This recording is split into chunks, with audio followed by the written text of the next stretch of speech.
Hey guys, thanks for coming back. This weekend I saw Warm Bodies starring Nicholas Hoult and Teresa Palmer. This is with a K review. I'm Victor. Sit back, relax, and let's get to it. So about 8 months ago I was searching through Internet Movie Database and I came across the description of Warm Bodies, and this is what I saw. After R, a highly unusual zombie saves Julie from an attack, the two form a relationship that sets in motion a sequence of events that might transform the entire lifeless world. And then I saw this poster and I needed to see the movie.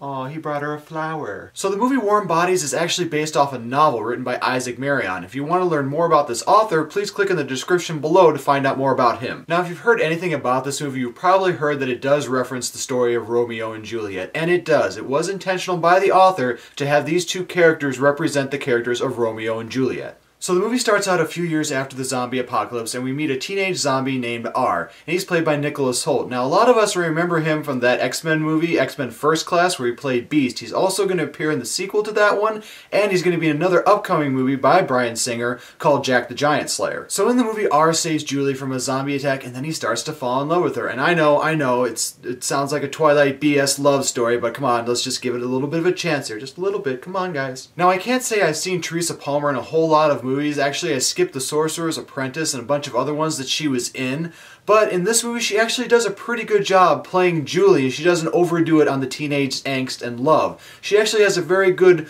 rhythm to her story. Now in a movie like this, there can be a lot of pitfalls that can turn into a whiny teenage love story, or just a zombie movie that has a lot of cliched dialogue and a lot of cliched action. The movie is saved by R's dialogue and how he communicates with all the other characters in the movie. He does this through actually speaking and also his internal dialogue. And this really is the saving grace of the movie, because the actor Nicholas Hoult doesn't really go overboard when he's trying to, act like a zombie and he's trying to communicate with people. He just does a really good job of keeping it on the level. As the movie goes along, we start to get to know R a lot more. And there's also a new twist in the zombie genre in this movie. And I don't want to get a lot of these twists away because they actually add depth and layer to the movie. But there's one twist in this movie that actually turns this genre on its head, pun intended. And it has to do with why zombies eat human brains. And this part of the story actually helps drive the main story of this entire movie. The other interesting part of this movie is that there is a number of really touching moments between R and Julie. And at one point in the movie, there was one really good touching moment, and I kid you not, this was the reaction that happened in the theater from every woman. Aww.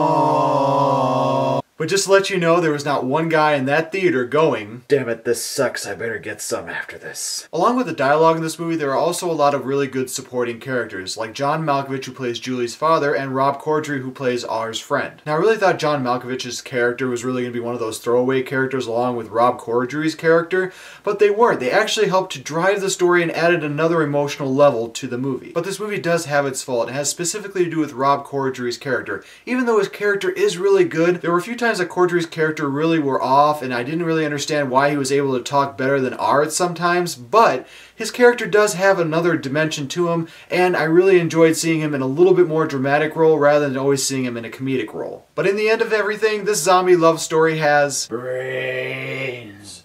Brains. Dumb brains. In the end, this movie does have something for everybody. It has the zombies for the guys, and the love story for the girls, and the two merge into perfect harmony to give it a 4K review.